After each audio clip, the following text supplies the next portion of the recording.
Seja muito bem-vindo e bem-vinda a mais um Saison no podcast do Sneakerhead. Meu nome é Gabriel Félix, eu sou o seu host e esse é o nosso episódio de número 11, aquele sobre o arremesso final.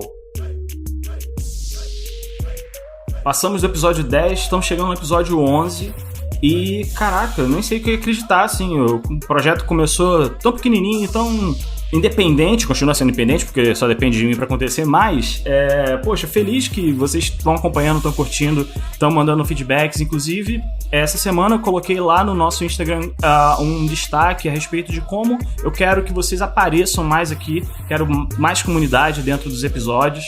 Assiste lá, é uma forma super simples, que é basicamente mensagens de voz enviadas pelo Anchor, né, que é essa plataforma que eu e outros podcasters utilizamos para a distribuição dos episódios, e eles permitem, né, eles têm uma funcionalidade de envio de mensagem de voz. Então, com um breve cadastro super rápido, você pode me mandar uma mensagem de voz de até 1 minuto.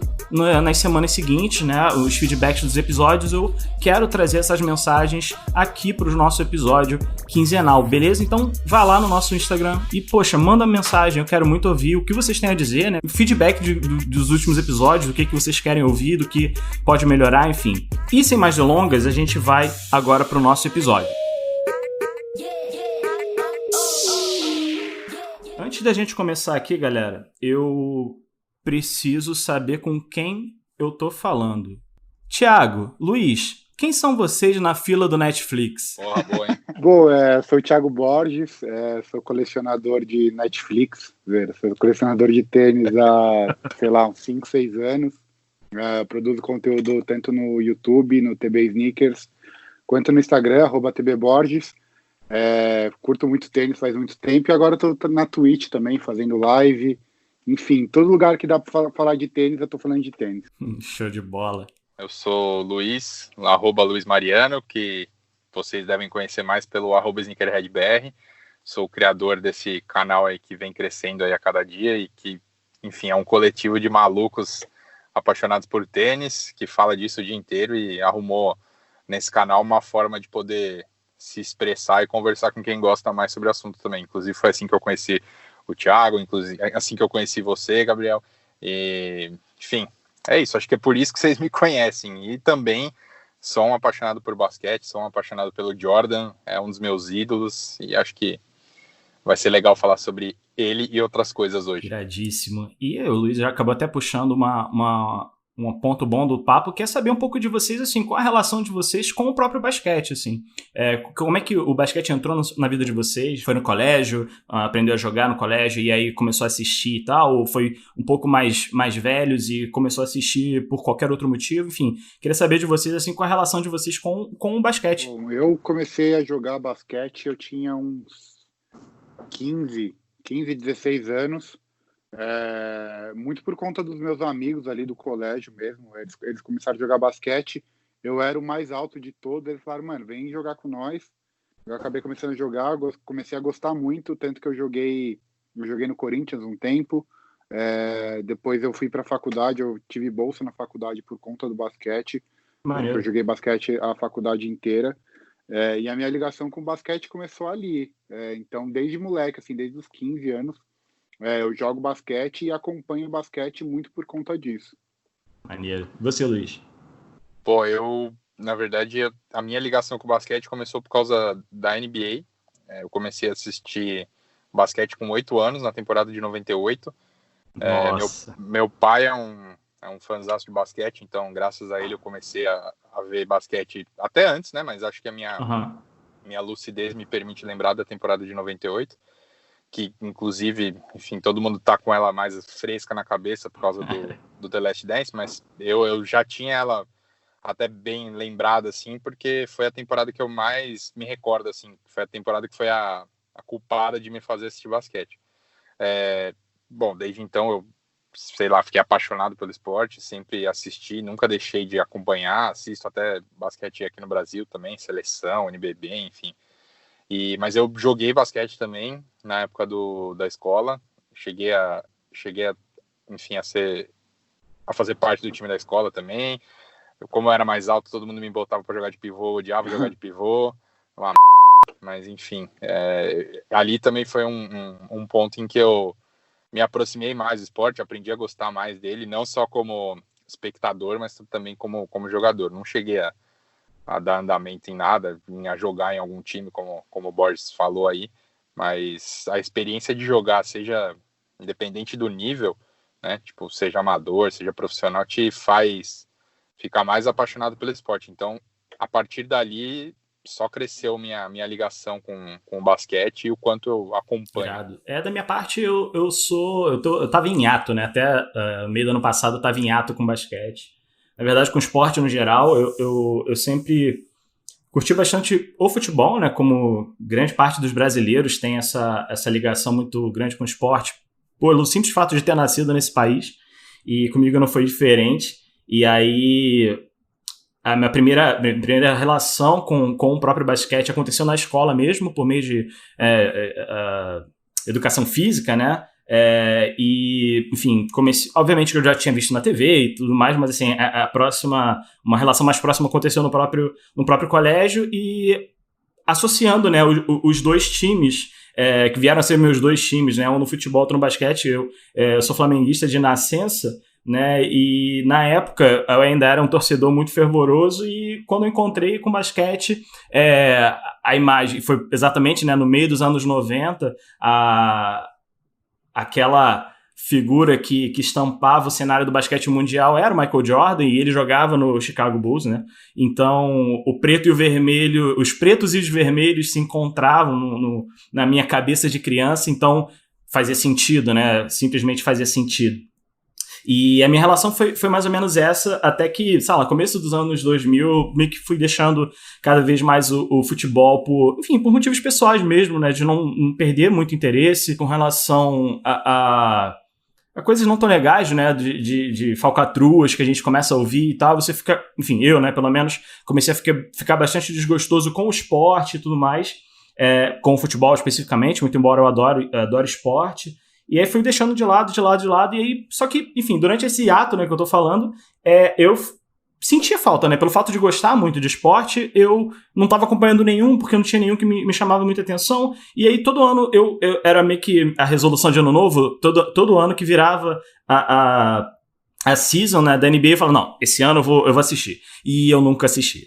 E aí esse ano eu vou, até que ano passado foi. E eu acho que pro meu azar, foi a season que ainda não terminou, né, por causa do Covid e tal.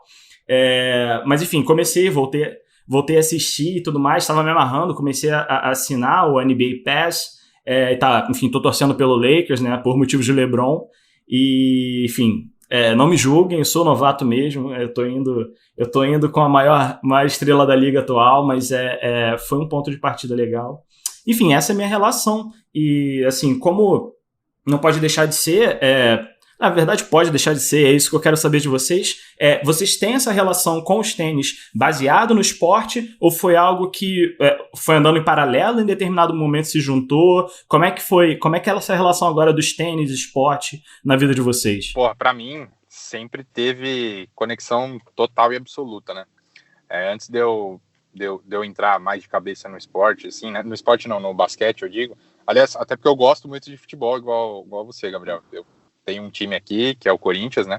E já tive a oportunidade, inclusive, de visitar o Corinthians Basquete, né? De acompanhar o time, de conhecer o time por dentro. Isso, para mim, foi muito legal. E até ver a estrutura de um time de basquete aqui.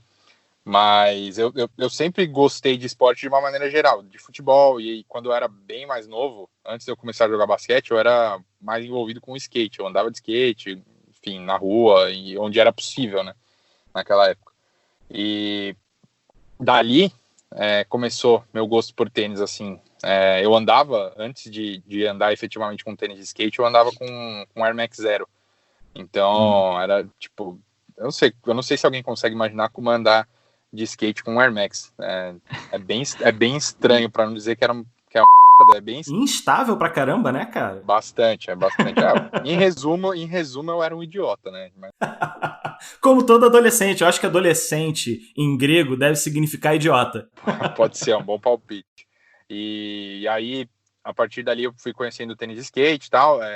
Nem existia, quando eu andava de skate, nem existia a linha SB especificamente da Nike, né? Que eu enfim, acho que é uma marca que eu me relaciono mais. E aí eu conheci os tênis da Vans por conta do Steve Caballero, que é meu skatista favorito. E foi o tênis dele que me inseriu dentro disso de, enfim, gostar de mais de um tênis, de fazer movimentos não convencionais para conquistar um tênis, a ponto de, tipo, deixar de comer para juntar grana para comprar um tênis. Eu cheguei a fazer isso. Aí, acho que desde esse momento, isso eu tinha, sei lá, cara, 12 anos de idade, uma coisa assim.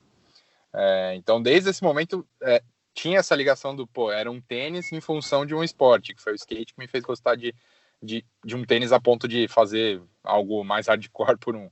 E aí, depois disso, o basquete, que eu comecei a jogar basquete, então precisava de um tênis para jogar, e aí eu comecei a ir atrás de um tênis que fizesse algum significado para mim, e o tênis que eu, enfim, foi meu primeiro tênis para jogar foi um Hurak do Kobe, que ele usava em 2004, 2005 ali. Puta, cara, eu fico triste de não ter mais ele comigo, porque eu usei ele enfim, eu joguei com ele. E eu gostava demais desse tênis, velho. Se eu pudesse, teria ele destruído aqui só como memória, mas, tipo, os pais não entendem, né? Porque, cacete, você vai ter um tênis todo destruído em casa. Então, obviamente, ele vazou, foi pro lixo. Então, inclusive, eu encontrei tô quase, conseguindo de volta um desse.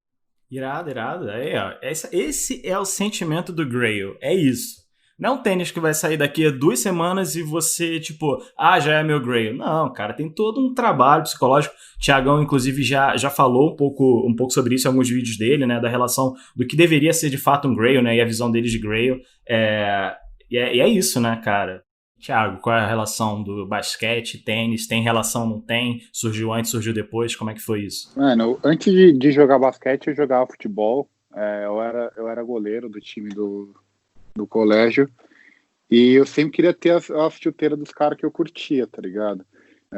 Mas eu não era tão... Eu tinha umas e tal, mas eu não era tão pilhado. Mas quando eu comecei a jogar basquete, eu falei, mano, eu preciso ter o tênis do Kobe, ou do Carter, ou do Iverson, porque se eu tiver o tênis desse cara, eu vou jogar igual esse cara.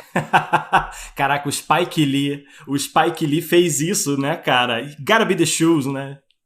Mano, essa era a minha cabeça, assim, quando eu era moleque. Eu falava, mano, se eu tiver o tênis igual desse cara, eu vou jogar igual esse cara. Então, eu me matei muito. Foi o primeiro tênis que eu trouxe de fora. Foi um Iverson Question. Eu nem sei qual que é. Eu tenho até hoje aqui ainda. Ele tá destruído. E eu lembro que eu comprei um tamanho maior, porque eu tinha 14, 15 anos, eu ainda tava meio que crescendo. Então, eu comprei ele maior. Daí ele chegou aqui, eu comecei a usar, mesmo maior. E daí eu cresci e ele ficou certinho no meu pé, tanto que eu usei ele na faculdade também. Então é um tênis que eu tenho até hoje, ele tá surradaço. E a minha relação com os tênis começou por conta total do basquete, porque eu precisava ter o tênis dos caras para jogar igual, tá ligado? Então o tênis tem total ligação minha com o esporte. Maneiro. Eu já não tive muito isso, né? Como eu falei, o meu contato com basquete ele aconteceu muito brevemente, né? Quando eu era muito, muito criança, então...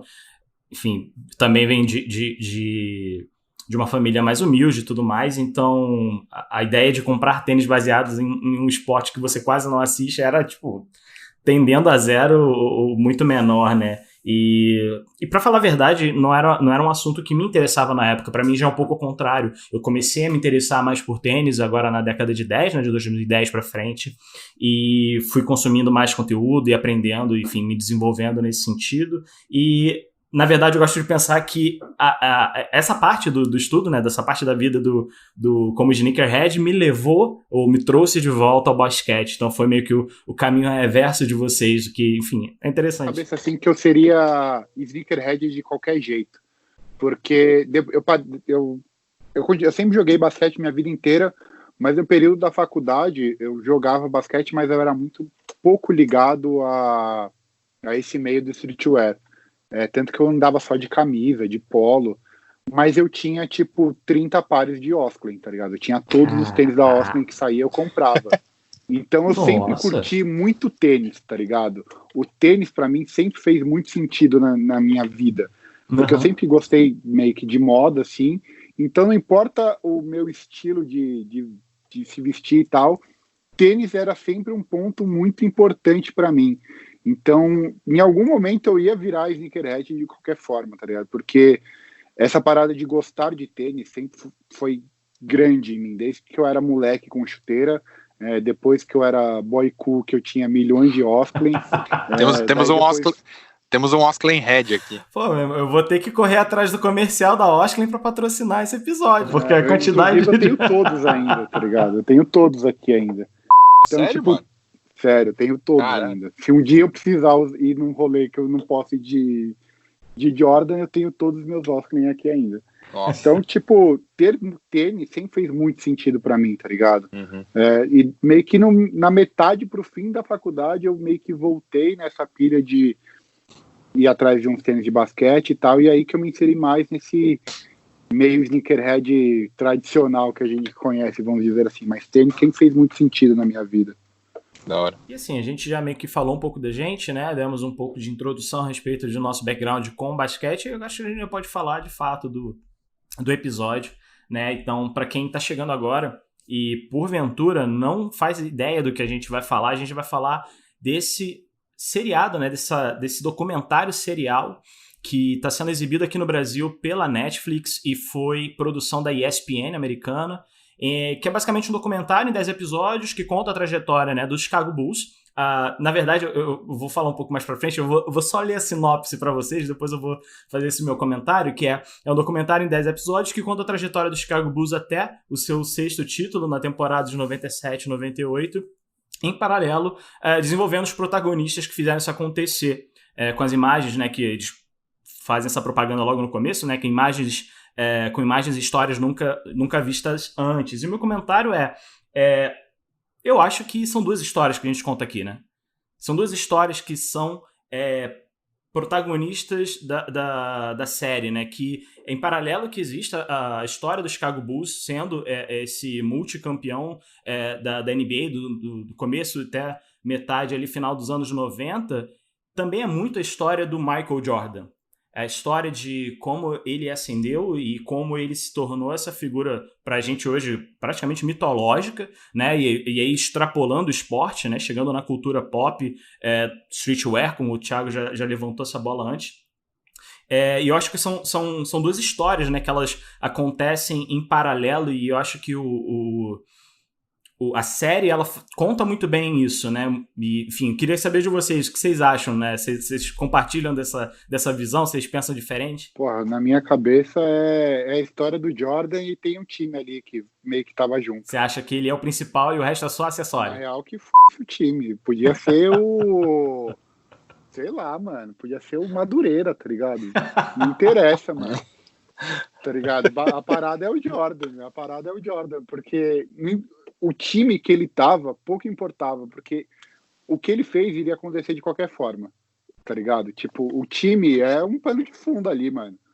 Porque a parada é você entender o quão maluco esse cara era pra ganhar, tá ligado? Tipo, ele fala isso na série, eu vou fazer qualquer coisa que seja necessária pra ganhar.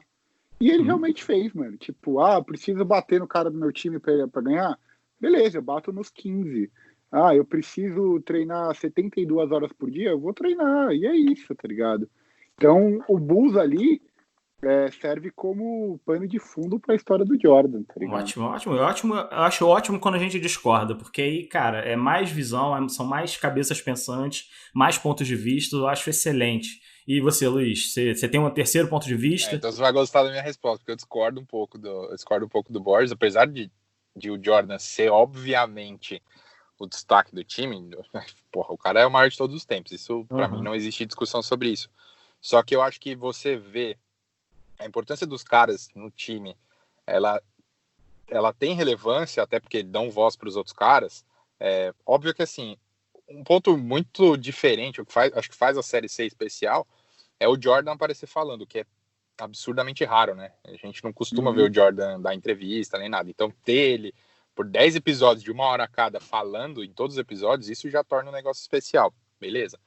Mas eu acho que você percebe como o time era importante até pelo esforço que ele fez para fazer os caras, sei lá, se enquadrarem, mudarem de mentalidade, mas eu acho que assim, o Jordan tinha o cara era fora da curva, beleza, mas eu acho que ninguém fora da curva consegue fazer alguma coisa do tamanho que o Jordan fez se não fosse um time ali dando um suporte que ele tinha. Claro, ele teria sido gigante mesmo sem aquele time, teria, mas não sei se ele teria tantos títulos como ele teve.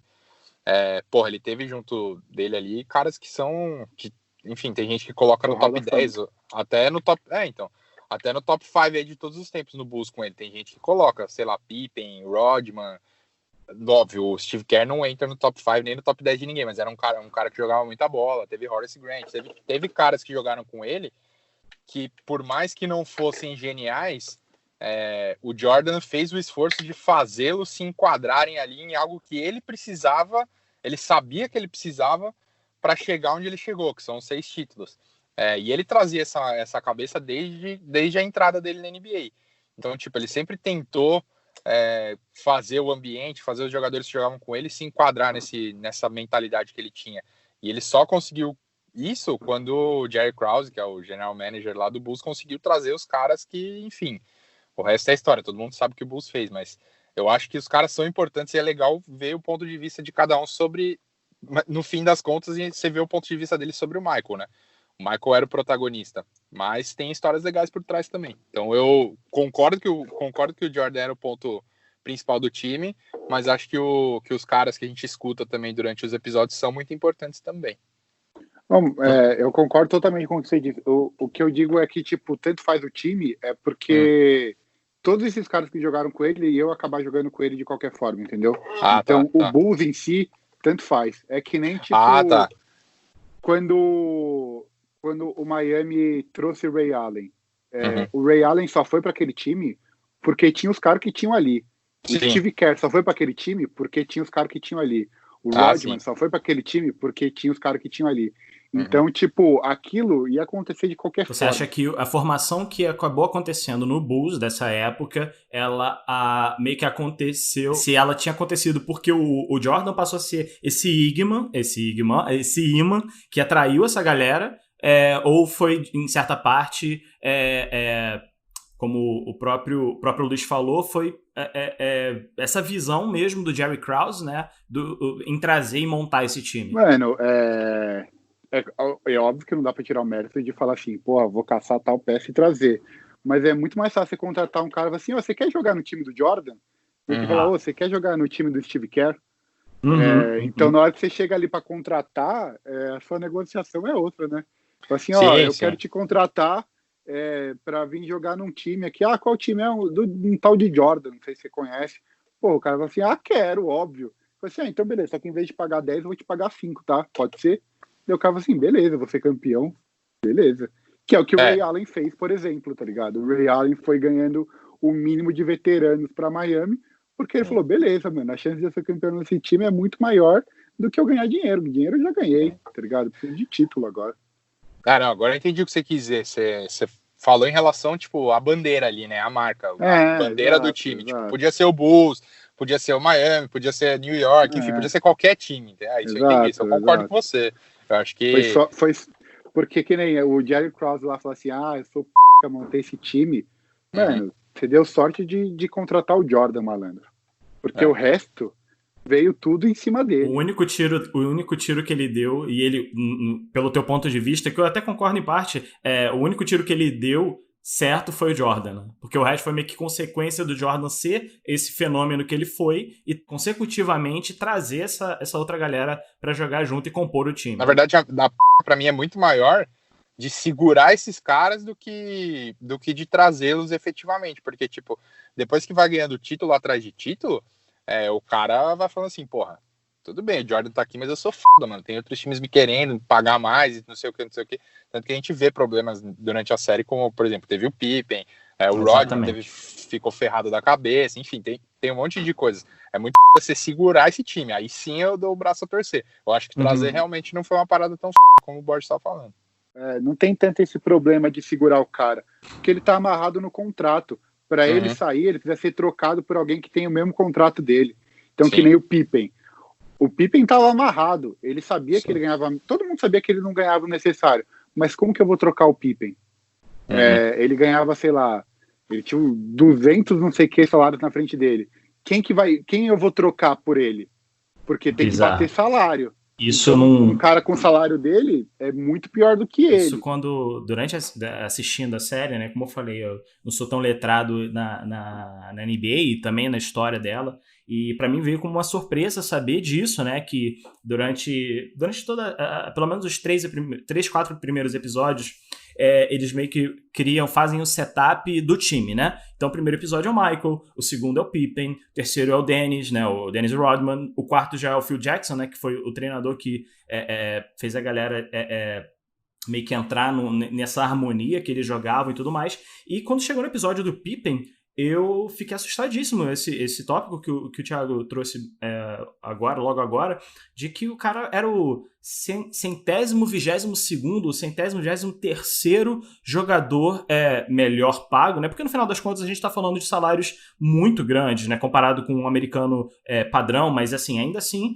ele comparado com os outros jogadores da liga, ele era o 123º. Isso, cara, como assim, sabe? E isso me assustou demais, assim, e aí, assim, aí eu, enfim, tiro meu chapéu pra ESPN na forma com que eles contaram a história, de mostrar o background, né, deles, né, e aí, especificamente falando do Pippen, de mostrar que, pô, o cara tava vindo de uma família super pobre, e o pai e o irmão mais novo, acho, ou o irmão mais velho, não lembro agora, cadeirantes, né, e ele tendo que prover para a família por meio do basquete, né? Enfim, o basquete levou ele para a faculdade e, consequentemente, para a liga, né, profissional, e ele tendo que prover, e assim, se coloca nos sapatos desse cara, uma pessoa super humilde, que não tem muita estrutura familiar, que não tem muito, até mesmo estudo, de certa forma, muito embora, né, o estudo americano já seja muito melhor do que o nosso aqui. E o jogador, além disso, o jogador precisa passar pela universidade na grande maioria dos casos. Exatamente. E essa pessoa, com esse background, meio que... lá eles têm o termo de push around, né? A pessoa que é o cara que você pode fazer qualquer coisa e ele não vai se rebelar, não vai ser nada. E assim, você consegue entender. Não é como se ele fosse um banana porque ele é um banana. Não, é porque assim, pensa como um cara pensaria, né? Cara, se eu não tiver isso, eu não vou ter nada pra minha família, sabe? E aí aquilo tudo durante o episódio foi sendo construído e eu falei, caraca, que assim... problema de primeiro mundo, mas olha o problemaço que o cara tava também, né?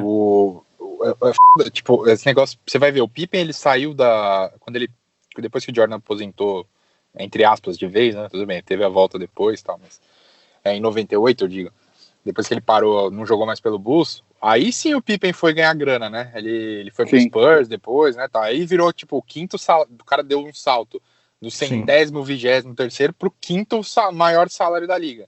Então, tipo, pra você ver como faz sentido a insatisfação do cara, tipo, a defasagem do salário dele era bizarra, porque de uma temporada pra outra ele saltar de 100º, 23º pra quinto, a defasagem do salário do cara era muito alta, entendeu? Então, tipo, você dá o braço a torcer de que, porra, o cara é 6 vezes campeão da NBA, o cara é um puta de um pilar importante, o próprio Jordan reconhecia isso, cara, da importância do Pippen pro time, e o cara ganhava o que ganhava, então é foda essas gestões. Ele devia são ganhar foda, o que porque... o Steve Kerr ganhava, tá ligado? Então, porque assim, o Thiago, por mais que o cara só possa sair numa troca, mas também se o cara quiser sentar e cagar pra jogar, beleza, velho. Foi exatamente o que aconteceu. Ele não, dado um certo momento de um jogo, isso em um jogo de playoffs, e o cara simplesmente falou assim, cara, não vou jogar. Isso o Jordan não tava no time, né? Foi naquele ato que ele teve lá da primeira parada dele. Ele simplesmente falou assim, cara, o Phil Jackson tinha optado pelo Kukoc dar o último arremesso do jogo, né? E aí o Pippen ficou, enfim, puto da vida. E já na situação que ele passava no time, dado a defasagem de salário dele, ele ainda, entre aspas, era desprestigiado por um cara mais novo, né? O Kukoc tinha entrado fazia pouco tempo no time. Aí ele ficou puto e falou assim, beleza, então não jogo. Então assim... ele tem que ser trocado para sair, mas também ninguém pode obrigar ele a entrar em quadra, entendeu? Então começa essas histórias. Enfim, é difícil digerir isso, por mais que tenha esse modelo preso do contrato, né? Ah, sim. Por isso que eu falo que o Phil Jackson é um cara um monstro, extremamente importante nisso tudo, na minha opinião, mais do que o Jerry Krause lá, porque quem tem que gerir essas pessoas é o Phil Jackson, tá ligado? Sim. E ele fez os caras, mano, jogarem, tá ligado? Sim. Tanto que mudou o modelo de jogo para um modelo de jogo que o Jordan não gostava. Ele chegou pro Jordan e falou assim, você vai ter que passar a bola, meu querido. Ah, mas eu quero fazer 40 pontos por jogo. aí é um problema seu. Quem manda aqui nessa sou eu, você vai passar essa bola. E o Phil Jackson, ele é muito bom, assim, o Thiago esteja falando de uma maneira mais enfática. O Phil Jackson, ele não tinha essa personalidade, né? Ele é um cara todo super zen e conseguia se conectar, tinha um rapport muito grande com os jogadores, né? E com a mídia também e tal, dá pra ver isso no decorrer da série. É uma pessoa muito carismática também, muito embora fosse mais quietinho e tal. É um cara que consegue explorar bem as suas estratégias, né? Os seus argumentos do jogo e a galera comprar esse barulho, né? Exatamente por isso, que assim a gente vai conseguir ganhar. Tá vendo como isso é bem evidente na série, né? Que mostra, poxa, o Jordan vem em 85 pro Bulls e até 93, não é isso? Que é a primeira vitória do primeiro campeonato, ele não arranja nada, assim, nada, né? Ele começa, né, a ascensão dele, mas ele não arranja nada, exatamente por esse raciocínio, né? De, cara, eu quero fazer, né, 59, 62 pontos por jogo. E beleza, cara, você vai conseguir isso, mas o seu time ainda precisa de você. Na verdade, ao contrário, né? Você ainda precisa do seu time para que então você alcance, né, patamares mais altos. E o Phil Jackson, ele foi, pelo menos assim, o que deixa bem claro nos episódios, né, nos 10 episódios, é que ele foi peça fundamental, tão quanto os jogadores, na criação desse time, na formatação desse time e também nesse novo modelo mental que o Michael passou a ter. Eu acho que você citou aí o nome que realmente, aí sim, eu acho que é o nome que faz a diferença para tudo isso. Phil Jackson. Eu acho que aí, beleza. Sem esse cara, aí eu talvez não sei se os caras iam ter ganho tudo que ganharam, porque o Phil Jackson é um absurdo. Inclusive, existia uma mística em cima do Phil Jackson, que ele só ganhava título na NBA se fossem 3 seguidos. Porque todos os títulos que ele ganhou foram 3 vezes. Mas antes do Bulls, ele teve alguma outra? Porque eu não fiz. Ele ganhou os 3, daí parou, ganhou mais 3, foi pro Lakers, ganhou 3. E daí ele perdeu a terceira com o Lakers contra o Boston. O Lakers tinha sido 2 vezes campeões e perdeu a terceira. Mas a mística em cima dele era: se ele for campeão um ano, ele vai ser 3 vezes campeão, porque ele só ganha de 3 em 3.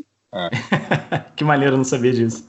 Eu acho que assim, o Phil até podia ser uma figura carismática, tranquila, mas eu duvido muito que na hora que ele tenha que bater de frente com um cara tipo Jordan, ele vá, beleza, por favor, você vai ter que tocar a bola, beleza? Não, com certeza. A partir do próximo jogo você vai ter que tocar a bola. E tipo, fazer o Jordan, você pode listar, inúmeras qualidades do cara, mas ele com certeza devia ser um cara dificílimo de se trabalhar, porque com certeza era um cara muito teimoso nas convicções dele, sabe? Tipo, se ele achava que era daquele jeito que ele tinha que jogar, pra você tirar aquilo da cabeça dele devia ser muito difícil. Então, com certeza, teve que envolver um pouco de tapa ali, não só carinho, né, pro cara jogar daquele jeito. Com certeza, mas também depois que gerou o resultado que gerou, ele viu que, enfim, passar a bola tinha efetividade, ele entendeu por que ele tava pedindo aquilo. E dá para ver que o Jordan não era uma pessoa fácil de lidar. Quando os caras perguntam lá pros companheiros de time dele o que eles achavam, os que não são tão próximos, mano, destroem ele. E tipo, sim, o Pippen, que era o mais próximo, assim, ele era meio difícil, mas ele fazia isso por bem e tal. Então nem o cara que era muito amigo dele falou assim, não, pô, ele era suave, ele era gente boa demais. Nem o melhor amigo dele do time, sim, fala, não, pô, o cara era muito da hora, que isso, a galera tá viajando. Então o próprio amigo dele fala assim, ele era, sim, meio difícil mesmo, mas era por bem e tal. É que o foda é que, assim, ele é um cara que, óbvio, isso não tira a dificuldade de se relacionar com ele. Acho que ele mesmo chega a falar em algum ponto, né, nos episódios, que, mano, ele sabe que as, sim, atitudes que ele tomava não eram as mais sutis, assim, mas, tipo, por exemplo, caras como o Pippen e o Rodman no episódio, o Kerr, né, o Steve Kerr, ele chegou a sair na mão com o cara, né? Eles reconhecem a importância de um comportamento daquele para a evolução pessoal e profissional, sim, de cada um deles. Tipo, é confortável de se estar ao redor de um cara daquele? Não é. Mas, tipo, às vezes a gente precisa tomar umas porradas também pra gente entender, olha, se eu fizer isso aqui, talvez é uma coisa que eu não quero fazer. Mas, se ele tá dando tanto tapa na minha cara assim, beleza, deixa eu ver qual que é. Então é meio isso, assim, sabe? Jordan fazia isso sabendo que era um mal necessário apesar de eu não ter tanta certeza assim de que ele se incomodava em dar essas porradas, era um mal. Então, acho que faz parte da personalidade dele, mas era um mal necessário para o time evoluir competitivamente. E acho que os caras que falam num tom assim, mas me ajudou, perceberam o quão importante era aqueles toques, aquelas broncas, enfim, os xingamentos que eles tomavam nos treinos, para onde estava levando. Sim. Mas isso é uma característica de caras que são muito fora da curva, né? O Kobe, todo mundo fala que era igual, que a convivência com ele era insuportável. Todo mundo fala a mesma coisa do LeBron, inclusive, que a convivência com o LeBron é insuportável, que ele é chato o dia inteiro.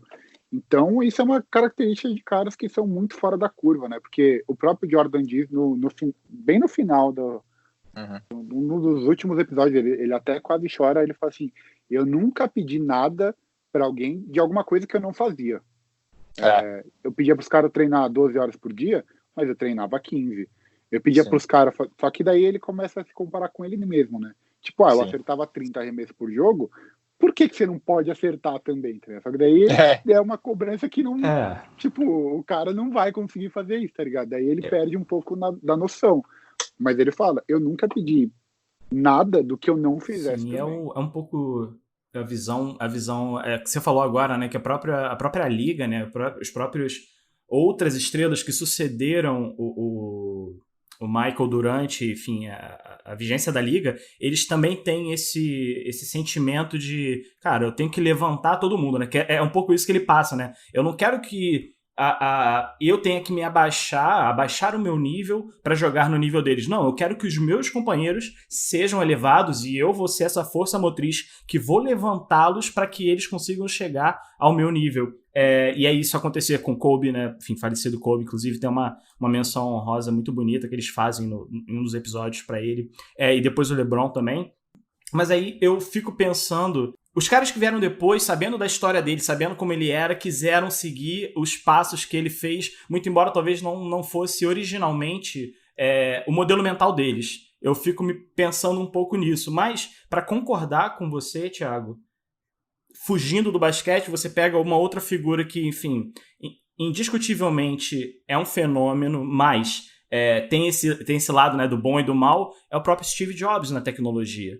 É uma pessoa que...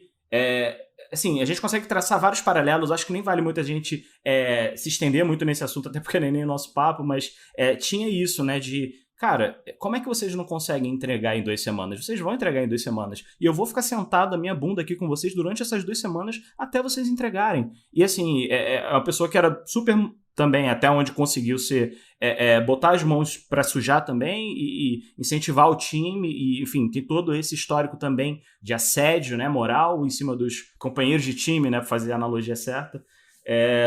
Mas enfim, aí já é um outro setor, né, então a gente está falando de esporte, tá falando de tecnologia, com certeza tem outros que, enfim... Cultura americana é isso, os caras, tipo, eu sou muito bom, então vou botar todo mundo nas costas e vamos aí, mano, tipo, é isso, eu carrego essa só que eu vou cobrar de vocês. Mas, mano, acho que ao mesmo tempo, acho que também, só pra não prolongar muito esse assunto, é que, tipo assim, esses caras têm na cabeça dele, e no fim das contas é verdade, assim, pô, cara, se eu tô fazendo, ele tenta, obviamente, é loucura, o Jordan tentar puxar um cara pro mesmo patamar dele, mas querendo ou não, cara, às vezes o cara perde um pouco de confiança quando tem um cara muito distante dele do lado. Então, tipo, essa puxada pra cima que ele dá, querendo ou não, ele chegando nos caras e falando assim, cara, você pode sim, mano, não é porque beleza, sou muito fora da curva, que você não pode fazer coisas grandes também.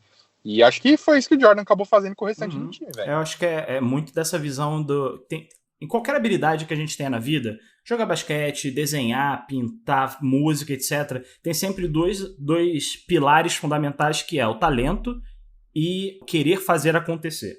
O Jordan, aí, assim, por motivos divinos, ele tinha os dois, né? O cara tinha o talento e ele tinha a força de vontade e a determinação de querer correr atrás, de se melhorar e ser o melhor.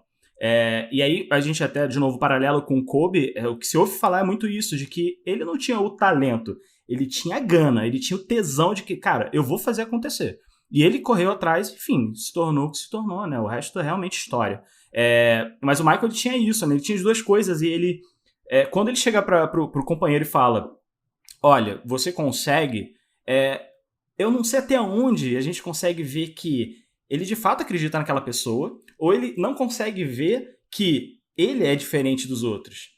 Que ele tem esses dois pilares fundamentais, enquanto os outros talvez não tenham, né? E aí você vê muito, né, voltando até um pouco para a timeline dos episódios, que é a própria história do Rodman, né? Que é um cara que, poxa, background complicado, poxa, todos os amigos, ou enfim, quase todos os amigos da infância e adolescência desvirtuaram para drogas e tudo mais, e ele mesmo fala isso, eu não sei como, eu não fui para lá, eu me encontrei no basquete e fiquei no basquete, mas enfim, um cara completamente também fora da curva em outro aspecto, né? E assim, era um cara que você conseguia ver a dedicação dele, né?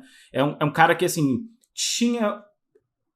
E é difícil falar, né? Falar que não tem talento, porque, poxa, o cara é um jogador profissional da NBA, né, cara? 6 vezes campeão, sabe? Então, mas assim, ele, comparativamente falando, ele tinha menos talento do que o Jordan e até o Pippen, mas o cara tinha gana. Ele falou, cara, eu treinava, ficava sentado ali embaixo da cesta e eu calculava todas as vezes que a bola batia e onde eu tinha que me posicionar. E ele foi fundamental pro Bulls como uma peça defensiva, né, cara? Então...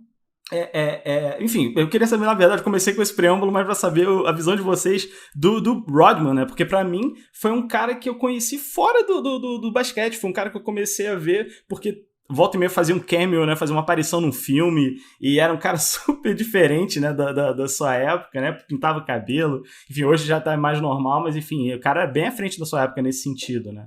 Como é que vocês tiveram contato com essa figura mitológica? Porra, mano, o Rodman é um cara... Por exemplo, ele também devia ser um cara, mano, super difícil de se conviver, né? Porra, um cara meio ferrado da cabeça, né? Podemos dizer assim. Mas que... Eu acho que acho que na NBA, cara, acho que ele foi acho que o Borges vai até poder dizer mais a fundo isso do que eu, mas acho que ele foi o primeiro cara a transgredir o que ele tinha na cabeça pro exterior, né? Tipo, acho que a gente não via isso antes com ninguém pelo menos não nesse nível, né? Na verdade, acho que em nenhum nível, cara. Acho que até os anos 80 os jogadores tinham um visual meio padrão, assim, né? Tipo, o jogador de basquete... dress code. Tinha um dress code ali de NBA. E o Rodman chegou dando voadora, tá ligado nisso? Ele falou, mano, né? Vou pintar o cabelo, cabelo de onça, né, tipo isso, cara. E acho que ele foi o primeiro grande cara. A gente teve outros, obviamente, que até, acho que pra quem é mais novo, tipo a gente, influenciou mais, sei lá, tipo o Iverson, né, no quesito visual, mas ele acho que foi o primeiro grande cara a transgredir visualmente na NBA, assim, de transcrever o que ele pensava pra roupa, pro cabelo, acho que, sei lá, o que você acha, Borges? Mano, eu vi uma reportagem, todo mundo os gringos estão enfurecidos enfurecido não é a palavra, mas eles estão malucos com o documentário, né? Então, sim, tipo, eles estão falando tudo sobre o documentário, e saiu uma reportagem na Complex do quanto o Rodman estava à frente do tempo dele. Eu não acompanho muito essa cena, mas a cena do trap nos Estados Unidos, eles fizeram algumas comparações, todos são o Rodman dessa geração. Tipo, todos têm cabelo colorido, uns piercing que normalmente a galera não tem. E o Rodman fazia isso nos anos 80, 90, tá ligado? Então, o quanto o Rodman tava à frente do seu tempo, tá ligado? O jeito que a galera hoje se veste no trap é exatamente o jeito que o Rodman se vestia naquela época. E com certeza ele foi o maior transgressor da NBA. Eu falei do dress code, porque, na verdade, o dress code na NBA ele foi implementado por conta do Iverson. O Iverson fez a NBA criar uma regra falando, você precisa se vestir dessa forma, porque andar aqui nesse marginal aqui não pode. Não, mas então, o pior, cara, só pra te também completar seu comentário, acho que vai te ajudar. O que eu tava falando do dress code, na verdade, era dentro da quadra, velho, não era só na questão fora de quadra, tipo, dentro da quadra, os caras eram todos muito iguais, né? Ou era um afro, ou era o cabelo raspado, era coisas assim, sabe? Não, e o Rodman é completamente fora de todos os padrões. Tanto que tem estatística dele em jogo que ele tem 30 rebotes, 0 assistências e 0 pontos, tá ligado? Sim. Tipo, mano, quem faz isso, tá ligado? Então ele realmente era o cara mais bizarro, assim, da liga, bizarro no sentido de ser diferente de tudo que existia. Dentro da quadra, fora da quadra, comportamento, as entrevistas. Então, com certeza, é um cara único ali. Que foi parar no time do cara mais único da NBA. O cara que namorou a Madonna, né? Então, assim, só por isso o cara já é meio sui generis dentro ali da NBA da época. Cara, ele namorou um monte de pessoas X, que todo mundo vai lembrar da Madonna, mas ele namorou... Carmen Electra. Carmen Electra, velho. Electra, cara, que aparece, inclusive, né? Exato. Isso, aparece. E assim... E esse é o setup, né, do que a galera monta, né, para os próximos episódios, né? Esses primeiros 4 episódios contam um pouco da história de cada um, né? Michael Scott, o Rodman e o Phil Jackson, que inclusive eu tenho que deixar aqui registrado que o Phil Jackson novinho é a cara do Raul Seixas. Gente, assim... É o Raulzito da galera, né? Eu olhei aquilo ali, eu falei, assisti a maior parte dos episódios com minha esposa, né? Eu falei, cara, olha isso, é o Raul Seixas. Ela falou, caraca, igualzinho. Enfim, só um comentário que eu precisava deixar registrado, porque em seguida a gente tem, aí sim, né, o estabelecimento do Jordan enquanto um ícone cultural, né? Acho que por volta do 5º ou 6º episódio, que mostra, né, como eles estão prestes a conquistar a primeira trinca de campeonatos, né, lá em 98. A segunda trinca de campeonatos lá em 98, e é um ponto interessante e até confuso, né, porque quando você assiste a série, ela faz muito indas e vindas, né, dá um flash forward e faz um flashback, flash forward, flashback, para mostrar essa costura dos assuntos, enfim, construir essa história. E nesse ponto eu acho que a série ela peca um pouco, né, na questão da timeline, que ela mostra indo e voltando. Eu acho que em alguns momentos eu fiquei até confuso, mas enfim, eu acho que a história no geral ela consegue ser passada, mas enfim, isso é um pontinho que eu não curti tanto. E aí, enfim, logo no começo do episódio, né, como a gente falou aqui já, né, aparece, poxa, o Kobe na primeira aparição dele no All-Star, e aí ele conversando com o Michael, enfim, como eles trocaram, e aí tem até uma homenagem, né, no início desse episódio, que é em Love Memory of Kobe, alguma coisa assim. E mostra como de fato, né? Como a gente não soubesse, assim, a gente sabe, mas é sempre gostoso reassistir ou ouvir de um novo ângulo, como o Jordan chegou na Nike, né? E assim, não poderia ser mais não acaso, porque assim, eu particularmente não acredito em acaso, mas cara, se tivesse uma definição de acaso, eu acho que essa cena, né, esse acontecimento na vida dele seria o mais próximo disso. O cara fala que, poxa, sempre joguei com, né, Adidas, né, e Converse e tal, o agente dele levou pra conversar com a galera da Converse, e aí a Converse simplesmente falou, galera, desculpa, mas assim, eu tenho 4 outras estrelas gigantescas, 4 supernovas aqui, e eu não tenho como fazer o Michael ficar na frente deles, então assim, desculpa, mas não tem como fazer uma silhueta de assinatura aqui. E aí, enfim, beleza, pega as trouxinhas, vai pra lá, e aí beleza, o que você quer jogar, né? A gente vira pra ele, o que você quer, com quem você quer jogar? E aí ele, porra, Adidas, né? E aí, cara, vamos falar com a Adidas. Ele chega na Adidas, poxa, adoramos a ideia, mas olha só, a gente tá passando por uma série de problemas aqui, não vai rolar, sim, desculpa, mas não vai rolar, tá? E aí, enfim, sai de novo e tal. E aí ele já meio desgostoso, quer saber, eu não vou falar com ninguém e tal. E aí o agente dele apresenta a ideia da Nike pra ele, né, que até então tava sendo vista só como uma empresa de tracking, né, de corrida, e apresenta a ideia pra ele. E ele, não, sei lá, fico meio assim e tudo mais, e a mãe dá um empurrãozinho, né, faz uma pressão, não, vai lá falar com os caras, e ele vai. E aí, cara, aí a gente tem o que a gente tem hoje, né, gente? O mais louco dessa parada com a Nike é que a Nike convenceu o Jordan a ficar lá por uma propaganda que eles montaram ali pra ele, tá ligado? Tipo, do Air e não sei o que, porra. Os caras não ganharam no produto, os caras ganharam no marketing, tá ligado? Você vê o quão fera é o marketing da Nike, tá ligado? É o que eu falo pro pessoal, né? E aí, enfim, não quero nem assumir que isso é uma frase minha. Possivelmente eu já ouvi em algum lugar e eu só não vou saber dizer de quem. Mas a Nike, ela não é uma empresa de tênis, ela é uma empresa de marketing que por acaso vende tênis, né? E aí reforça um pouco isso que você falou. Cara, porra, quantas vezes a gente já não teve essa conversa, né, de fazer esse exercício? O que seria o mundo se a Jordan Brand não existisse, ou pelo menos se ela fosse uma submarca da Adidas, né? Puta. Nossa, imagina. Eu não consigo chegar a uma completamente bizarro, né? É um Nossa, mundo mano. paralelo aí. Inclusive nessas...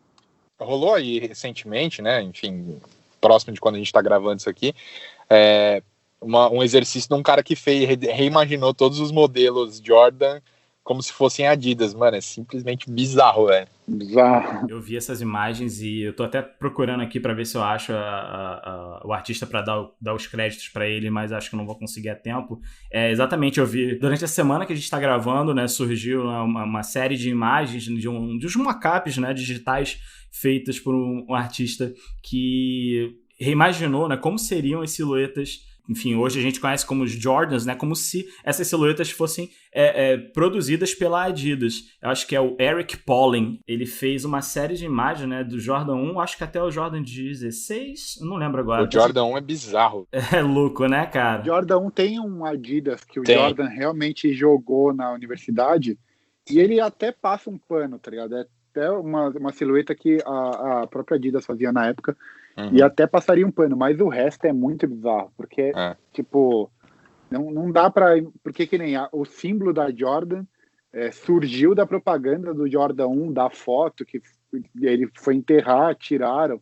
Então, o próprio símbolo da Jordan nasceu de uma casa ali, de uma foto que foi tirada para a propaganda do Jordan 1. Então, é muito doido imaginar como seria tudo isso, porque... seria outro panorama, tá ligado? É tudo muito diferente. Exatamente. Jordan 11, bizarro também, enfim.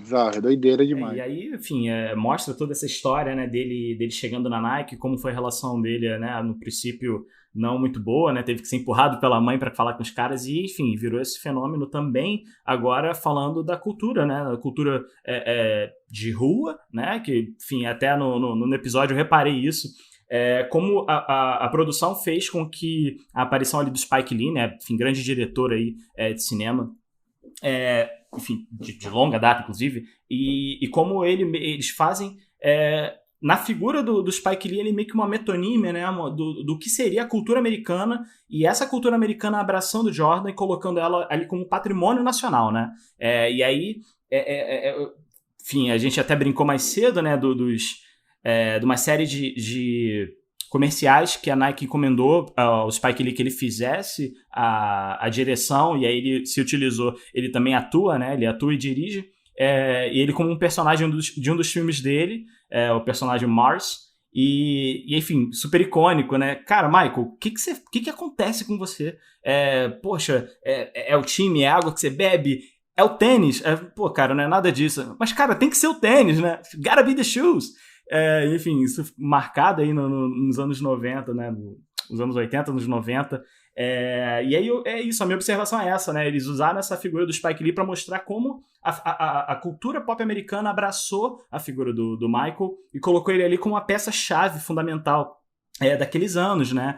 E aí, enfim, mostra ele indo pra Paris e aí os caras conversando num talk show lá e... como é que você fala? Como é que é o seu francês? Eu me viro, dá tranquilo, eu não sei falar, mas I get by, né? Tipo, eu me viro. E, enfim, muito legal isso, ver a ascensão dele e assim, extrapolando agora o esporte. Obviamente que o esporte sempre é um chamariz gigantesco quando se fala de Michael Jordan, mas ele extrapolando essa esfera do esporte e chegando aí agora na cultura pop, chegando, enfim, nos noticiários das melhores formas. O Good Guy, né, como eles gostavam de pintar ele na época, comercial para McDonald's, né? Voltando uma parada aí para falar isso que você tá falando, das vindas e vindas dentro da série, que eu também achei que foi muito confuso, e eu só não me perdia porque eu olhava o tênis que ele estava usando, então eu sabia a época que ele estava sendo falado. Irado. Porque eu vi o tênis e eu falava, beleza, então é dessa época que ele tá falando. E falando disso, eu acho que o tênis, a época que ele virou realmente o símbolo nacional, mundial, é no Jordan 7, quando ele vai para as Olimpíadas de Barcelona. E ali a parada realmente transcende, ele vira um ícone, um símbolo tanto nacional quanto mundial, que tudo que ele fazia era muito legal, tudo que ele tocava era absurdamente importante, tanto que a Jordan tem muita coisa, tem muitas CWs baseadas nessa época das Olimpíadas, porque o que ele fez ali foi realmente surreal. E aí juntou com uma época absurda da NBA, que provavelmente os melhores jogadores de todos os tempos da NBA estavam naquele time. Se eu não me engano, todos são Hall da Fama. Então é bizarro a importância daquele time para os Estados Unidos. E você falou da importância do Jordan para uma cultura nacional, que ele é um símbolo para os americanos. No documentário do Jordan 1, Unbanned, se eu não estou enganado, no finalzinho do documentário, durante o documentário várias pessoas falam e eles perguntam para uma pessoa qual que é a importância do Jordan na sua vida. E uma das mulheres, ela trabalha naquela instituição Make-A-Wish, acho que é esse o nome, Wish, que são crianças com doenças terminais e elas têm um pedido, o último pedido delas. E o pedido de uma das crianças foi ser enterrada com a roupa do Jordan. Então, essa é a importância do Michael Jordan, tá ligado? Bizarro. Tem uma hora no documentário, no The Last Dance, em que eles estão explorando justamente a figura marketing, né? O branding Jordan. E chega um momento que eles falam assim, a importância da marca, a importância dos produtos e tal. E o Jordan fala uma frase que é muito forte, né? Assim, cara, nada disso teria acontecido se eu não tivesse feito o que eu fiz em quadra. Tipo, a minha marca, os meus tênis, eles são o que são porque eu fiz o que eu fiz dentro de quadra. Se eu não tivesse feito aquilo, não teria chegado nesse patamar. E é verdade, velho. Tipo, existe um puta de um trabalho de marketing, existe um time gigante trabalhando por trás e tal, mas nada disso adiantaria se fosse um jogador comum, velho. Entendeu? Então, tem esse toda a linha adicional. Existe porque ele deixou muito produto bruto ali para ser explorado, né? Eu tô fazendo um vídeo que são sobre os tênis do documentário, e um dos tênis é o Jordan 4, o Brad, que ele ganha o jogo contra o Cavs nos playoffs, que virou o The Shot. E a Jordan fez um tênis inspirado naquele jogo, que é o Jordan 4 Cavs. Ou seja, se ele não tivesse ganhado aquele jogo, o Jordan 4 Cavs não existiria. O pack certeza. Que eu tenho aqui, o pack DMP, que é o Jordan 1, que é o Jordan 1, o Brad e o Celtics. Se ele não tivesse feito 62 pontos naquele jogo, esse pack não existiria, tá ligado? Sim. Então, o Jordan realmente deixou muito material bruto para ser explorado. E se você parar para pensar, hoje a gente não tem nenhum atleta, cara, me corrija se eu estiver errado, mas acho que a gente não tem nenhum atleta que tá há tanto tempo sem jogar, já fora de atuação, que consegue, mano, ter coisas novas saindo com o nome dele com tanta frequência, com tanta intensidade, velho. A gente tem, caras lendários aí, tipo, sei lá, Muhammad Ali, a gente tem o próprio Pelé, que o Pelé já parou de jogar há muito tempo. É um nome forte ainda, mas você não vê saindo produto com tanta regularidade, coisas tão intensas assim como tem com o Jordan. Não tem, assim, historicamente falando, a gente tem até enfim, foi um assunto que a gente tocou aqui no episódio, nos aniversariantes do ano, que, enfim, o próprio Superstar, né, da Adidas, estava completando 50 anos, tem a figura do Kareem Abdul-Jabbar como, né, tipo, foi o cara que, cara, ajudou a impulsionar pra caramba, junto com os Run DMC, né, ajudaram a fazer a silhueta, né, cara, chegar a 50 anos, mas, assim, você não associa diretamente o Superstar ao Kareem Abdul-Jabbar. Ajudou pra caramba, mas, assim, diferente do Jordan, que hoje, inclusive, deve ter muita gente, eu não acho nem absurdo que eu vou falar não, mas deve ter muita gente que olha os Jordan do ponto de vista somente dos tênis e talvez não conheça a origem, né? A origem de, cara, não, isso tudo aqui partiu do legado de um cara que parou de jogar, como o Luiz falou, né? Quando foi a aposentadoria final dele, né? Tirando o hiato? Vocês lembram? 2002, é isso, Borges? Você lembra? 2002. Do Wizards, acho que é isso. 2002, 2003. Então, cara, tipo, quase 20 anos que o cara parou e continua, enfim, é exatamente isso que você falou, continua essa pregnância, né, da marca Jordan até hoje. Então, assim, eu não consigo pensar em outra pessoa, né, outro atleta que tenha tido esse mesmo sucesso ou sequer parecido. E o impacto dele é tão absurdo Porque quando ele fez todas essas coisas, não tinha Instagram, não tinha Twitter. Eu tava pensando exatamente nisso. Não tinha nada dessas paradas. Imagina se ele tivesse feito isso com Instagram. Mano, ele seria, sei lá, 10 vezes maior que ele já é, tá ligado? Ele Com seria, certeza. sei lá, ia ser presidente do mundo, mano. Ele ia mandar em qualquer coisa. Cara, foi uma ótima coisa, você falou presidente agora, e me fez lembrar que durante os episódios, né, os caras conseguiram chamar 2 ex-presidentes americanos pra falar. Né, falando especificamente do Jordan, né, que foi o Barack, né, Barack Obama falando sobre ele, porque ele era, acho que continua sendo, eu não sei como tá o estado dele hoje em dia, mas ele foi cidadão de Chicago, né, ele foi para lá durante o final da juventude dele, né, fez faculdade por lá e depois ele virou quem virou, e também o presidente Bill Clinton quando ele fala sobre o Scott Pippen, né, no episódio do Pippen ele fala um pouco das percepções dele sobre o Pippen. Agora realmente não me falha a memória qual a conexão que eles fizeram para o presidente aparecer, o que ele fala mas agora que você falou de presidente do mundo me fez lembrar esse dado também, que nos episódios aparecem 2 ex-presidentes americanos. E uma parada que você falou disso e eu tinha lembrado de uma outra coisa que eu inclusive comentei com a minha mãe, da importância do Jordan, né? Dessa época aí que ele marcou.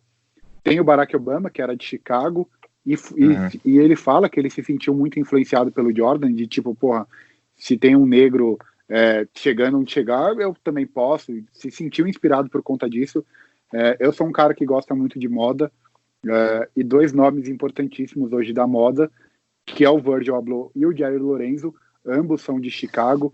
Kanye West também é de Chicago, e todos esses caras viveram a época Jordan, e todos esses caras foram influenciados pelo Jordan. Então, olha o que o Jordan gerou. Então, se o Jordan não tivesse jogado o que jogou, provavelmente a gente não teria Barack Obama, talvez a gente tivesse Kanye West, talvez a gente não tivesse o Virgil.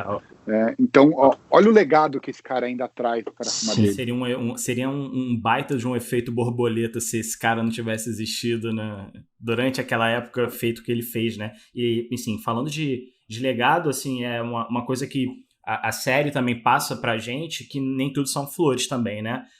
Na publicação lá né, tanto por parte de um livro, né, que mostra essa faceta mais bruta e assediadora do Michael com os seus companheiros de equipe, e aí depois, logo em seguida, os jornais, né, começando a sugerir uma adição dele, né, em apostas, em jogos, começa a mostrar esse lado que talvez nem tudo são flores mesmo, sabe? Que todo mundo tem o seu lado mais obscuro e tudo mais. Assim, de novo, não era como se ninguém soubesse, né? Porque coisas como essa não ficam enterradas durante muito tempo. Mas, assim, pra mostrar também que, pô, vocês tiveram, sei lá, 6 episódios aí de só o Michael bonzinho, pô, ele se superando e tal. E aí, enfim, tem esse lado dele também. Mano, pra mim, esse é o meu momento favorito, velho, do seriado. Vou explicar por quê, tá? Não, claro. E tem uma frase nessa sequência aí que, pra mim, tipo, assim. A gente conhece, o grande problema desses caras, dos atletas, assim, de alta performance, os caras que, enfim, viram lendas, não importa, não precisa nem ser um atleta, mas caras que se tornam referência no que fazem e escrevem a história, no final do dia, no final das contas, e é isso que o seriado mostra, eles são pessoas normais, igual, tipo, a gente tá aqui conversando. Tipo, o Jordan, ele não, por mais que ele seja uma lenda, ele é um ser humano, velho. Então ele faz as mesmas coisas que a gente faz. E tem uma frase, eu até não lembro se é ele que fala, ou se alguém, acho que é algum jornalista fala. O grande problema de você se tornar uma pessoa desse tamanho é a expectativa que as pessoas põem em cima, né, de você. Então, tipo, as pessoas esperam que você seja de uma forma, espera que você seja perfeito, espera que o cara seja o pai perfeito, e, mano, não existe isso. Então, tipo, você fala aí que esse é um lado obscuro do Jordan, na minha opinião, esse é um lado humano do Jordan. Tipo, ele é uma pessoa, velho. Ele vai lá jogar carta, de perder dinheiro no cassino, como eu posso ir. Só que se eu for, ninguém vai falar nada. Então, tipo, As pessoas têm essa visão de que só porque o cara é um atleta, que o cara é foda, ele é perfeito. Não, velho, ele vai fazer a mesma coisa que você vai fazer, que eu vou fazer. O cara trai a mulher, aí vira notícia na TV, mano, isso acontece todos os dias, velho. Então, tipo, o grande problema, na minha opinião, e que para mim a parte mais do seriado, é mostrar que o cara é um ser humano e que o errado, na verdade, o grande problema é que a gente constrói uma expectativa de que o cara seja perfeito. E na hora que a gente vê que não é bem assim, pô, as pessoas se frustram. Mas no fim do dia ele é só mais uma pessoa que nem eu e você, né, velho? É uma mulher que fala, uma jornalista, ela fala, o maior problema do Jordan foi a propaganda da Gatorade. Be Like Mike. Be Like Mike. Seja como o Michael Jordan, na propaganda ele aparece ali, tipo, sendo o cara perfeito. E, mano, não dá, tá ligado? Tipo, ninguém é assim, ele né? chegou num patamar de que se ele errasse um arremesso, ele era um merda, tá ligado? Porra, tá errando arremesso, mano? Que você não era o cara que não errava nada? Então, tipo, ele entrou num patamar de, tipo, ó, você quer ser alguém assim na vida? Você tem que ser assim, ó. Tem que ser igual esse cara aqui, ele não erra, ele faz tudo certo, tudo que ele faz é da hora. Então, é esse o patamar que ele tá. E na hora que ele faz qualquer coisa que não é perfeita, ele vira a pior pessoa do mundo. Ainda bem que, assim, a gente estava discutindo, né, os prós e contras de não ter internet naquela época, né, da internet do jeito que a gente conhece hoje, né, redes sociais e tal, internet 2.0, porque imagina, chega domingo, ele erra, sei lá, duas sextas, segunda, né, do próprio domingo o nego ia descascar em cima dele, então, porra, já não é mais o mesmo e tudo mais. Assim, no cassino, com todo mundo filmando ele no Instagram. Exatamente, fazendo foto, ele tendo que correr, porque não ia conseguir ficar durante muito tempo, né? Mas isso que o Luiz falou é muito interessante, porque assim, eu acho que eu posso ter me expressado errado. A minha visão não é de que é um momento obscuro da vida dele, não. Eu concordo, na verdade, literalmente com tudo que você falou. Ele é um cara, é um humano, não é um ser humano, e assim, a pressão que estar onde ele estava, né? Onde ele esteve, ser quem ele era, é uma pressão muito grande, assim, que eu acho que se a gente pegar o momento de carreira dele que ele teve, como, enfim, figura pública e tal, se a gente pegar a média dessa época, eu acho que é muito mais positiva do que negativa. Acho não, tenho certeza. Fica bem evidente isso na série. É muito mais positiva do que negativa. E corroborando com o que você estava falando, existe um efeito, que é o efeito de halo, né? Tipo, halo, em inglês, que é exatamente esse fenômeno. Se uma pessoa tem uma das suas qualidades, uma boa qualidade, que é visivelmente compartilhada por aquelas que o cercam, nós, como humanos, tendemos a acreditar que isso vai se transbordar para outras qualidades também. O que eu quero dizer com isso Thiago é muito bonito, não é? Então ele deve também ser um bom filho, ele também deve ser um bom estudante, então ele também deve ser um bom motorista e etc, etc. O Michael Jordan, ele é um excelente jogador, portanto ele também deve ser um ótimo pai, portanto ele também deve ser o melhor. E a partir desse efeito a gente cria essas expectativas inalcançáveis, que cara, foi um jogo muito difícil, isso, né, eles mostram na série, foi um jogo muito difícil, meu pai tava comigo, e ele sugeriu da gente ir pra, eu não lembro agora, foi Atlantic City, né, que eles foram pra jogar, pra, enfim, desanuviar a cabeça, como a gente faz, né, depois de um dia de trabalho cansativo, a gente chega em casa e, sei lá, pega o videogame pra jogar, ou vai jogar uma bola, né, vai bater uma bola, e faz outras coisas, e no caso dele foi ir ao cassino jogar com o pai. E aí, enfim, pelo fato dele ser quem ele é, dele estar onde ele está, acabou tomando uma proporção gigantesca, né? Eu acho que, na minha opinião, essa pra mim é a principal lição que a gente tira dessa parte, pelo menos, do seriado. De que, a gente precisa parar com essa viagem de que, porque você fala assim, porque o cara é o melhor jogador de basquete, ele deveria ser tal. A cabeça das pessoas parece que tem que ser assim. Parece que pensa assim, o cara é o melhor jogador do mundo, ele tem que ser o melhor pai, ele tem que ser o melhor nisso, ele tem que ser o melhor em tudo. E não é assim que funciona, né, velho? Então a gente precisa... quem sofreu algo similar com isso, só dando um sidestep aí, foi o Tom Brady, né? Ele já sofreu, ele já numa época mais moderna, que já tinha redes sociais, ele sofreu, tipo... retaliação por atitude dele fora, atitudes no casamento, coisas que ele deveria resolver dentro da casa dele, que são expostas porque todo mundo achava que o cara, porque ele é o multicampeão, ele é o GOAT. Então, acho que a gente precisa parar de esperar dos outros o que a gente não faz. Com certeza. E, enfim, logo em seguida a gente tem, aí sim, né, pela primeira vez a conquista do 3º campeonato consecutivo. E aí é um episódio, né, eu acho que é ali por volta mais final, último terço da série, né, falando tudo de uma vez, né, cara. campeões pela terceira vez consecutiva, primeira trinca lá de campeonato deles, a morte do pai, né, o assassinato do pai, em seguida a saída do Bulls, o recomeço dele no beisebol, os Bulls tentando prosseguir com o Pippen lá liderando, e a chegada, né, do Kukoc como uma tentativa de suprir essa falta do Michael, né? Foi meio que um episódio super turbilhão, assim, de... Caraca, mano, muita coisa aconteceu. Eu saí do episódio assim, caraca, quanto tempo eu tô sentado na frente da TV? Que foi bastante coisa. E aí, acho que uma das coisas que, pelo menos pra mim, mais me chamou a atenção foi o caso do assassinato, né, do pai dele. A relação, a grande relação que ele tinha de pai, né, daquele pai amigo, daquele pai próximo que dava feedback honesto pra ele e também abraçava quando precisava.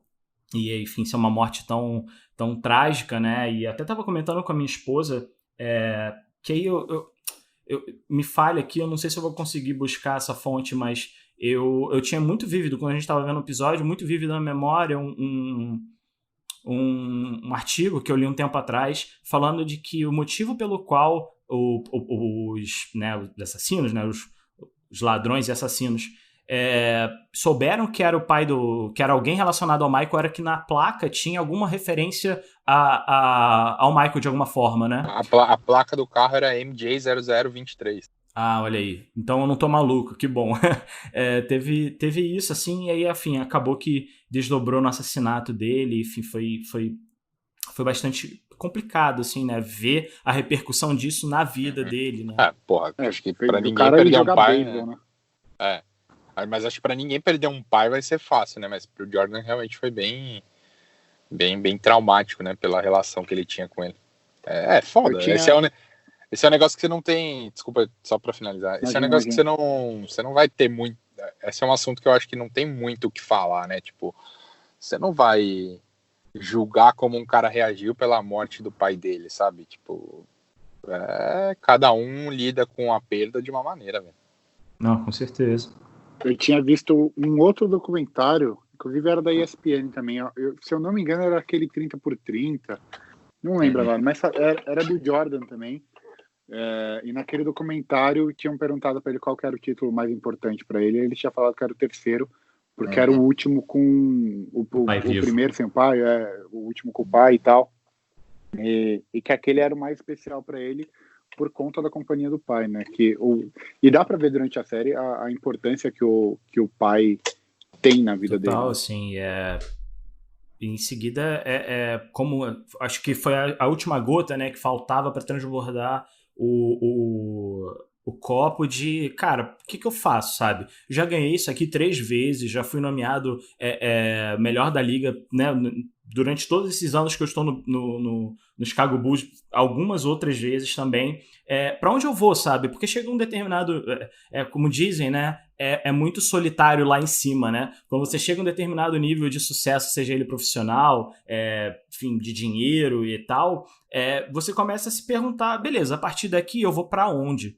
Né? E aí somou esse cenário com o fato, né, do pai ter sido tragicamente assassinado e ocasionou na primeira aposentadoria dele, né, no hiato que ele sai do Bulls e vai tentar recomeçar a vida dele no beisebol, que, né, mostra muito bem nos episódios que foi o primeiro esporte dele, né, quando ele estava começando lá acho que no ensino médio, se eu não me engano, foi inclusive uma... E aí parte da criança, né, do menino crescendo e vendo o pai gostando de alguma coisa e automaticamente se interessando. Então o pai era um entusiasta do beisebol e aí ele, obviamente, seguiu os passos do pai nesse apreço pelo esporte e invariavelmente chegou o momento de, não, quer saber? Vou tentar o beisebol. Eu acho que isso mostra muito do lado dele competitivo, né? Ele falou, porra, eu já ganhei tudo aqui, mano. Aqui eu não preciso provar mais nada pra ninguém. Todo mundo já viu que aqui eu sou o melhor de todos, então aqui não precisa mais provar nada pra ninguém. Eu falei assim, vou tentar provar em outro lugar também, que se eu quiser fazer, eu faço. E daí ele foi tentar o beisebol, que aí acho que é tipo a desculpa de, eu sempre gostei, meu pai sempre gostou. foi pra ele falar assim, mano, eu vou também provar lá que eu também sou bom nisso daqui, eu vou jogar essa p*** aqui. E acho que o beisebol foi importante pra ele também, no quesito cabeça, né?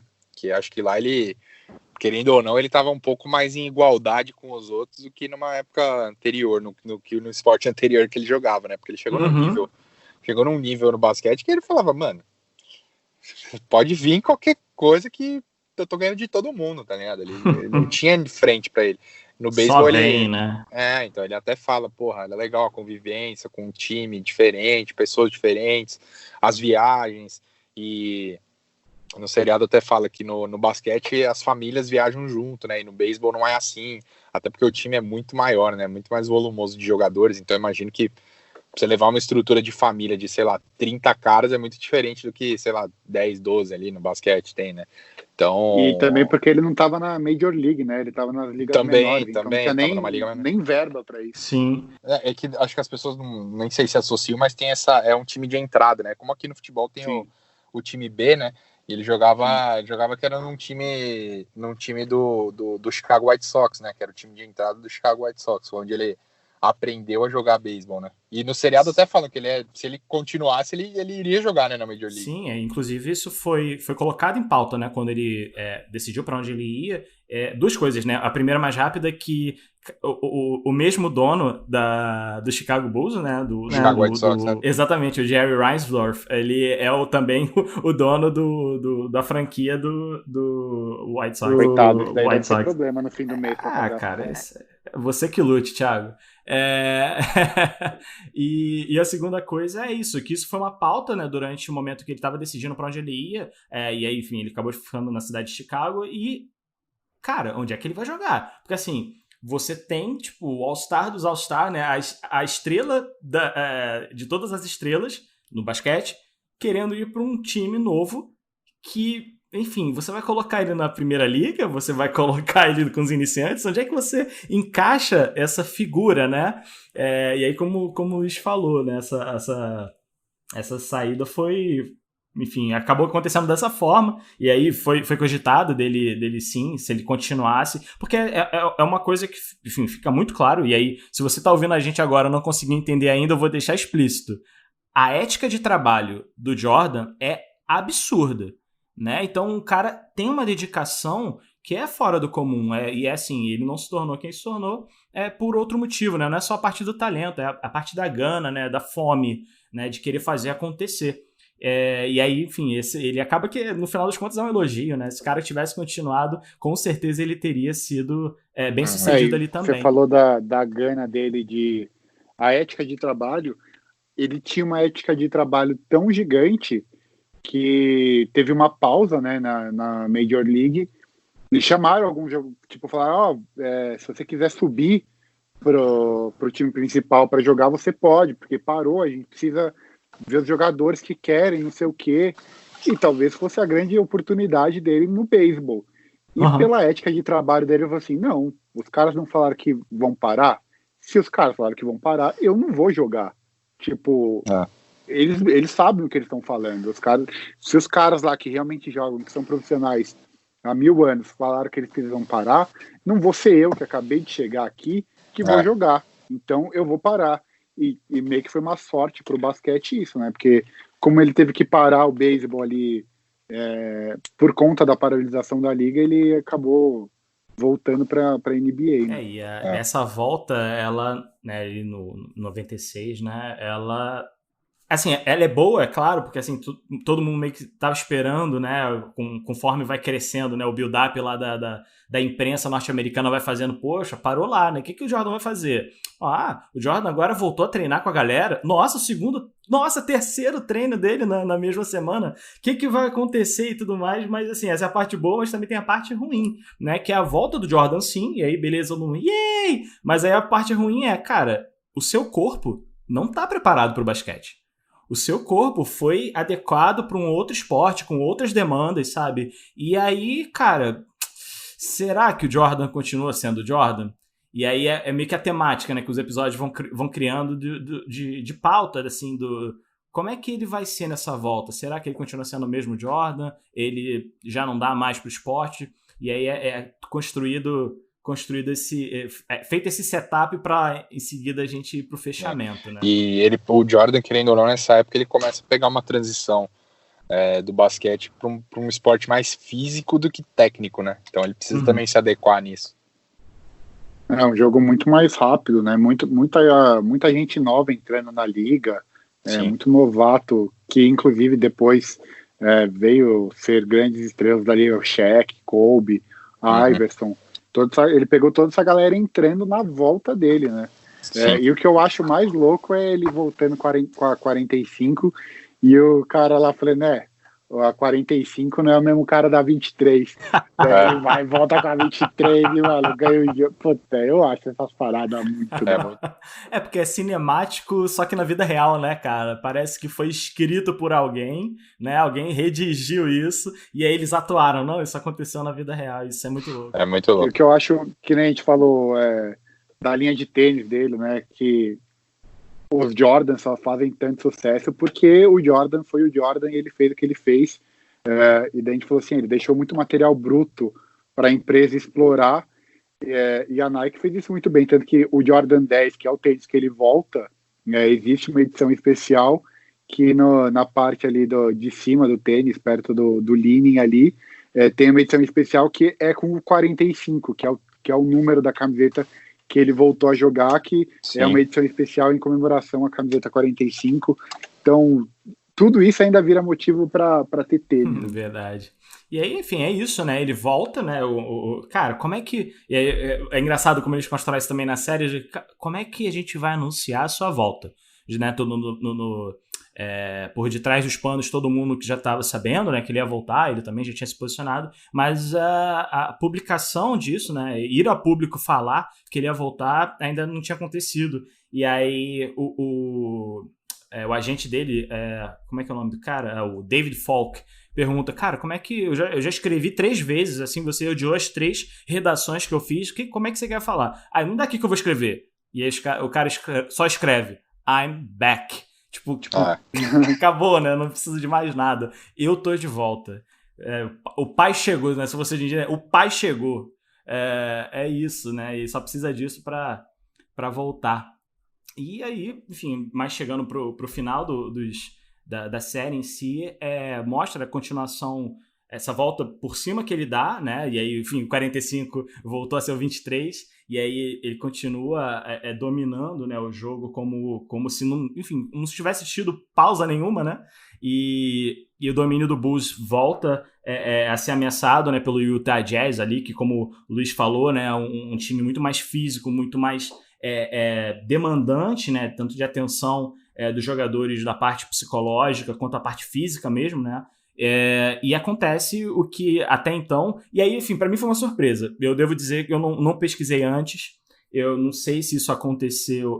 se todo mundo já sabia disso ou não.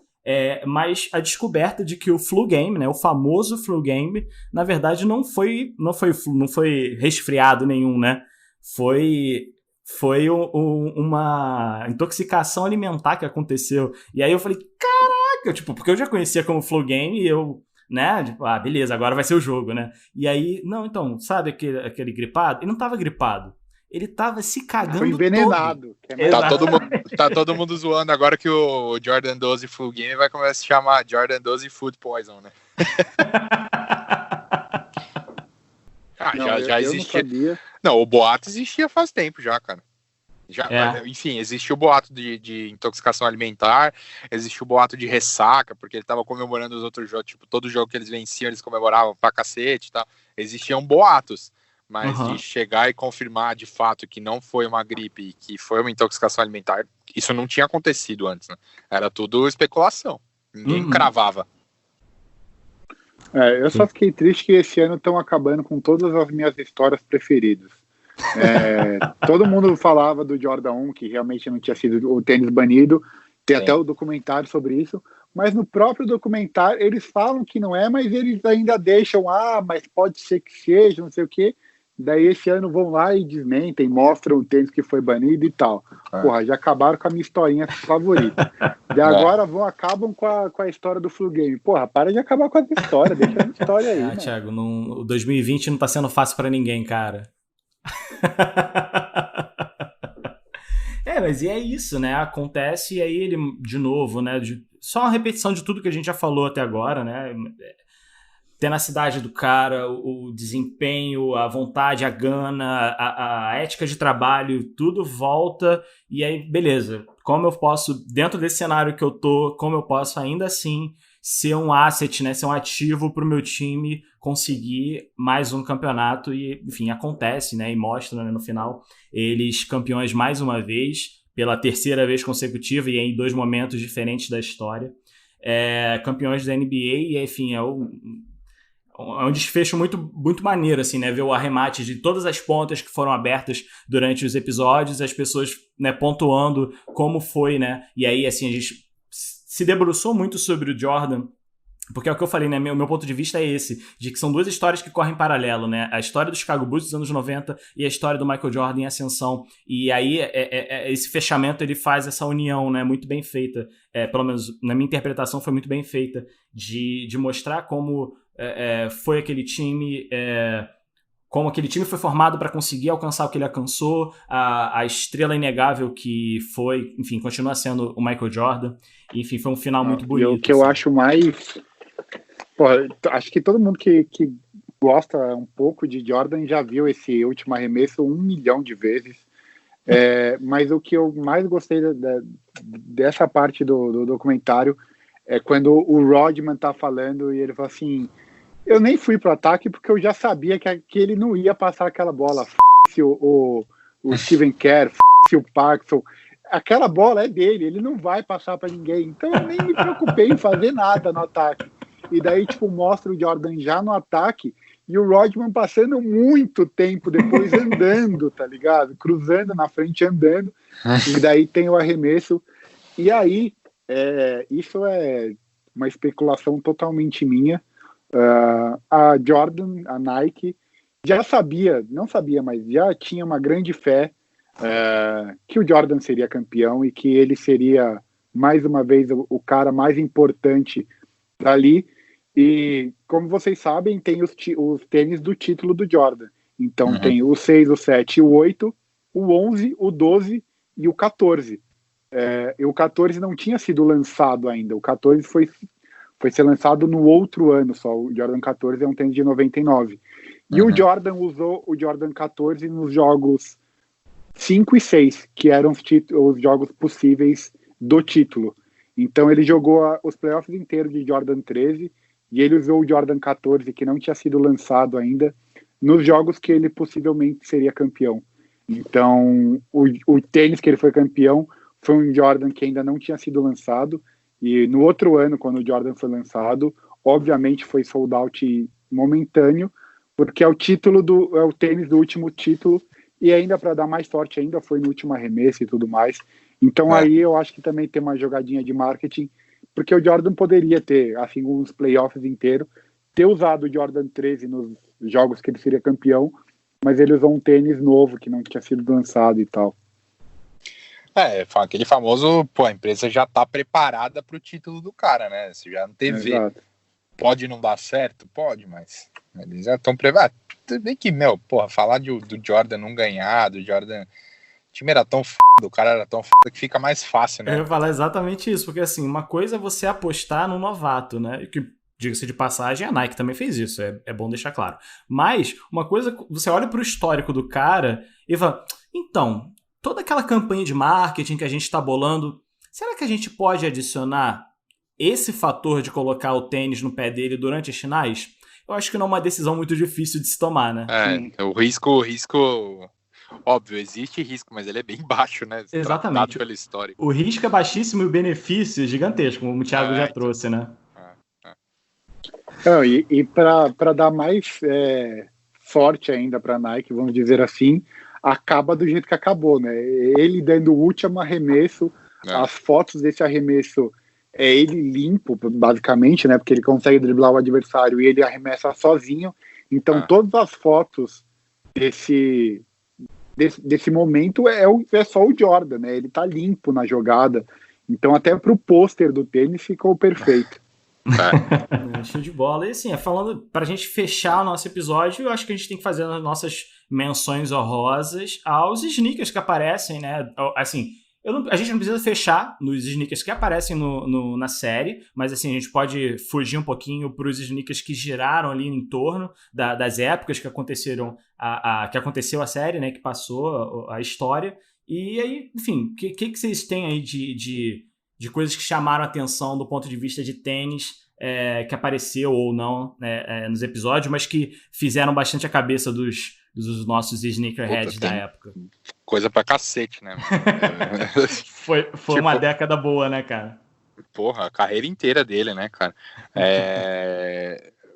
Puta, assim, tem muita história legal de tênis do Jordan, obviamente, mas do seriado, eu acho que a que eu gosto mais, enfim, é legal pra caramba, e acho que é um dos maiores enfoques que dão em tênis, né, durante todo o The Last Dance, é sobre a história do Jordan 1 no Madison Square Garden, né, que eu acho muito louco essa história, e até é legal que no final, né, do jogo ele fala, porra, meu pé tá me matando, e o pé dele tava todo estourado, ensanguentado e tal, e mesmo assim ele queria muito jogar com o Jordan 1 no último jogo dele no Madison Square Garden, então pra mim essa é a história mais legal do The Last Dance, em relação a tênis, mas tênis marcante que tem ali na carreira, tem até o 14 que o Borges, a gente tava falando agora, né, que o Borges tava falando com mais detalhes, tem o 7 das Olimpíadas, a gente acaba não vendo nada, se eu não me engano a gente não vê nada de 2, né, assim, até deve aparecer de relance, mas nem tô me lembrando. Mas não tem nada muito... Aparece o Jordan 2 Low e o Jordan 2 normal, mas não foi uma temporada muito marcante, né? Porque ele até acabou se machucando naquela temporada. Então, quebrou o pé. Mas acho que assim, de mais marcante pra mim que eu curti ver é o 1 do Madison Square Garden e o 7 nas Olimpíadas. Acho que os dois mais marcantes pra mim. Irado. E Thiago? Com certeza é o que o Luiz falou, o Jordan Chicago, acho que é o único tênis, assim, na verdade, que eles dão enfoque na série, né? Que realmente mostra e tal. Apesar de sempre mostrar ele ali antes do jogo, ele abrindo as caixas, passando o cadarço no tênis, que é uma coisa bem legal. Para quem não sabe, o Jordan jogava com um pé 13 e o outro 12,5. Então, por isso que era sempre um par ali diferente, porque não dava para só mandar uma caixa normal, precisava ser uma caixa especial, porque são 2 pés diferentes. E o que eu mais gostei assim da série não são nem os tênis que ele usa, mas os tênis que são inspirados em jogos que aparecem na série. Então, como eu falei, o Jordan 4 Cavs, que ele tava de Jordan 4 Brad, mas existe uma CW Cavs que é inspirada no jogo. O Pack DMP, que é no jogo contra o Celtics, nos playoffs, que ele faz 63 pontos. Uma parte que aí é só para quem realmente gosta um pouco mais de Jordan. Quando o Red Miller tá falando do Michael Jordan, e ele fala assim, eu nunca mais chamei ele de Michael Jordan, eu só chamava ele de Black Jesus ou Black Panther. E existe pack do Black Cat. Existe um pack do Jordan, que é o Black Cat, inclusive tem o Jordan 3, o Jordan 4, o Jordan 13. Então são tênis que são inspirados em momentos da carreira do Jordan que aparecem na série. O Jordan 7 Barcelona Day, Barcelona Night, o Barcelona, que inclusive vai sair agora, o Nothing But Net, que é de uma roupa que o Jordan estava usando nas Olimpíadas de Barcelona.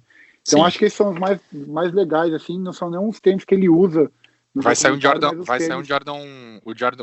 1 Low, né, com essa temática. Exato, o Jordan Low Not Bandit, que existe um Jordan 7 com essa temática, agora vai sair o Jordan 1 Low. Então são os tênis que são inspirados em jogos que aparecem durante a série. Eu acho que são os mais legais, assim, pra mim. Realmente a partir desse legado dele, né, que como a gente falou, né, durante o episódio, reverberam até hoje em silhuetas, não em silhuetas, mas em colorways mesmo, né, que vão aparecendo. Eu tenho que assumir que eu fiquei um pouco decepcionado por eles não fazerem nenhuma menção ao Shatter Backboard em algum momento, assim, de mostrar... Assim, eu acho que para contar a história do jeito que eles contaram, não fez falta dentro do ponto de vista de storytelling, né? Mas eu seria tão legal se eles tivessem colocado isso, sei lá. Vamos ver se de repente daqui a pouco alguns episódios extras possa acontecer, né? Tipo, mais não episódios extras, mas conteúdo complementar, né? Porque assim, como o Thiago falou, né? Tipo, cara, tá todo mundo surtando, né? Lá nos Estados Unidos sobre a série, né? E aí, enfim, se eu soltar mais coisas sobre, possivelmente eu vou fazer mais dinheiro. Portanto, vou soltar mais coisas. Então não é muito difícil de assumir isso. História tem pra contar, né? Não, com certeza, com certeza. E uma outra coisa também, foi um fato interessante que, enfim, estudando um pouco para esse episódio, eu me deparei que né, nesse hiato que ele teve, né, de 93 para 94, teve um tênis que ele não usou, né, que foi o Jordan 9. E ele não chegou a usar em quadra né, ele já voltou já com 10, e aí, enfim, não conseguiu usar esse tênis em quadra, mas o Jordan 9 é o tênis que a estátua dele lá em Chicago tá usando na estátua. Eles fizeram a escultura com ele usando esse tênis, e aí eu não sei se foi... o meu estudo não foi tão profundo assim, então eu não sei se foi só para não dizer que ele não usou em quadra, então a gente está colocando ele usando aqui nessa estátua, ou se, enfim, foi só um acaso mesmo, foi a época que a estátua foi construída e era o tênis que estava no mercado na época, mas foi um fato interessante que eu descobri. Eu acho que acaso não deve ter sido, mas eu confesso que eu não sei o motivo pelo qual a estátua tá de Jordan 9, confesso que eu não sei. O Jordan 9 aparece no seriado, mas ele aparece como chuteira. Ele usou a cleats, né? De Jordan 9 durante a temporada dele de beisebol. E eu acredito que ele devia ter avisado de alguma forma a Nike que ele iria para o beisebol, porque o Jordan 9 lembra muito uma chuteira que os jogadores de beisebol usam. Então... é muita coincidência a Jordan ter feito um tênis de basquete que, na verdade, tem muito mais cara de beisebol e ele ter ido jogar beisebol, né? Então, é um tênis que é bem inspirado no beisebol, nas chuteiras de beisebol. E é muito por isso que ele acabou não usando o Jordan 9 em quadra, mas ele usa o Jordan 9 no Space Jam. Exatamente, o que aconteceu durante aquela época que ele, né, ele retrata um pouco desse ato, né? Eu, inclusive, gravei semana passada, deve ser o nosso próximo episódio depois desse, que é basicamente sneakers no cinema, e eu trouxe 2 companheiros também do Cinemol para falar a respeito, e a gente fala sobre os tênis que aparecem, né, no Space Jam, e o Jordan 10 é um dos que a gente, enfim, gastou um tempo falando e tal, e realmente foi uma época que mostra, inclusive na série, né, essa época que ele também tava com um time e ao mesmo tempo tava gravando, e cara, como é que esse cara consegue manter esse ritmo, né? E aí é realmente bastante legal. Mas eu queria também fazer algumas menções honrosas para outros tênis que não necessariamente do Jordan, especialmente dos pés do Scottie Pippen, né? Que assim, eu preciso, né, fazer um shout-out pro Flight Huarache que ele usa. Eu preciso falar também do More Up Tempo, que, cara, é uma silhueta que até hoje a gente vê, né, sendo feita retros e tal. E do Foamposite, que também tiveram um burburinho gigantesco, né, lá no final dos anos 90.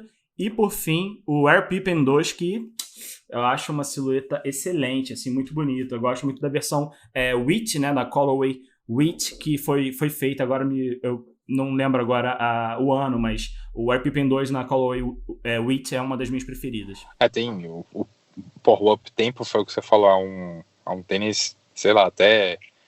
ficou marcado como histórico, né? Tipo, todo mundo remete ele. Acho que até tá marcado para o final do ano ele sair mais uma vez, né? Vai voltar a Coroji dele.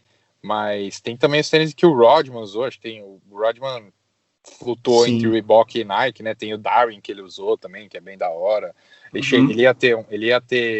Ele usou Converse também, se eu não me engano, né? Ele teve uma assinatura, uma linha de assinatura com a Converse também. E era para ele ter tido, né, uma signature. Na verdade ele teve, né? Foi criado, mas ele acabou não usando, né? Que era o Worm Destruct, né? Enfim, acho que os jogadores bom, todos não, mas falando de Jordan, Pippen e Rodman, o tênis acompanhou bem, assim, a carreira dos caras, né? O Rodman também usou umas coisas legais. Se eu não me engano, ele usou aquele Way Up, se eu não me engano, o Pippen também usou o Way Up, né, em algum momento, mas o Rodman com certeza usou o Way Up, acho que era em 94, 95. Isso, exatamente 95. Então, lógico que tem coisas que flutuam, né, não é só o Jordan que usava tênis marcante, né. Galera, eu não poderia ficar mais feliz com esse nosso episódio. Agora que eu bati o olho no horário, eu fiquei maluco, porque geralmente eu sou meio control freak, assim, eu não gosto de atrapalhar a vida das pessoas, e aí agora eu tô vendo que a gente tá batendo quase 2 horas aqui de bruto, e eu, enfim, mas ao mesmo tempo eu não posso deixar de ficar feliz, assim, com a presença de vocês, com o contato, saber que, assim, que esse universo, ele é tudo aquilo que eu imaginava, né, que é o universo Sneakerhead falando, né, é próximo, é humilde, ele permite você chegar e, cara, foi preciso trocar uma mensagem com o Thiago, uma mensagem com o Luiz. Galera, vamos falar sobre isso? Bora! E eles vieram, chegaram juntos, produziram esse conteúdo excelente que vocês estão ouvindo agora. E eu não poderia ficar mais feliz de recebê-los aqui e agradecer enfim, eu sempre falo isso, né? A generosidade dessas pessoas que vêm falar comigo e me trazem mais conteúdo, me fazem melhor, né? Assim como o Michael Jordan fez os companheiros chegar ao nível deles, é ótimo poder ser erguido por essas pessoas tão generosas e, enfim, influentes nesse nosso universo. Então, eu queria deixar esse último espaço, tanto para o Thiago quanto para o Luiz, para eles falarem o que quiser, deixar mais uma vez os contatos de onde eles podem ser achados na internet. Eu acho que muitos de vocês já os conhecem, mas para caso você esteja chegando agora de paraquedas e não conheça, Thiago, Luiz, onde as pessoas podem te achar, o que vocês querem que elas saibam. Valeu aí, Gabriel, pelo convite, foi bem da hora. Porra, sempre que precisar, estamos aí para falar de Jordan, principalmente, que eu sou bastante fã, eu não vou recusar jamais. E até desejo sorte aí, desejo sucesso pro podcast. Acho que quanto mais plataformas falando sobre a gente tiver, maior nosso mercado vai ficando. E, bom, se alguém quiser seguir aí a mim mesmo, né, o Sneakerhead BR já tem muita gente acompanhando, espero que todo mundo conheça, então quem não conhecer, siga lá, a gente tá no Instagram, a gente tá no YouTube, a gente tem podcast também, então, enfim, quem não estiver acompanhando ainda, é só seguir @SneakerheadBR, em todas as plataformas é o mesmo nome, então é só procurar. E quem quiser trocar ideia comigo, tem vindo cada vez mais gente, né, me chamar lá no direct para conversar, pode me chamar no meu também, que é @LuizMariano. Eu troco uma ideia, sempre que possível eu paro para conversar, eu gosto disso, eu gosto de falar sobre o assunto, gosto de falar sobre outras coisas também, sobre meu trabalho, sobre design, que eu também sou designer, então quem quiser chamar para trocar ideia, tá aí, @LuizMariano, esse é só no Instagram, não tenho pretensão nenhuma de ir pro YouTube, então é isso aí, estou à disposição. E valeu pelo convite de novo, Gabriel. Pô, obrigado, Gabriel, pelo convite, foi muito maneiro mesmo. Obrigado pela lembrança, por me chamar aí para falar sobre esse assunto. Para quem quiser conhecer meu trabalho, é 9. No YouTube é TB Sneakers, Instagram é TB Borges.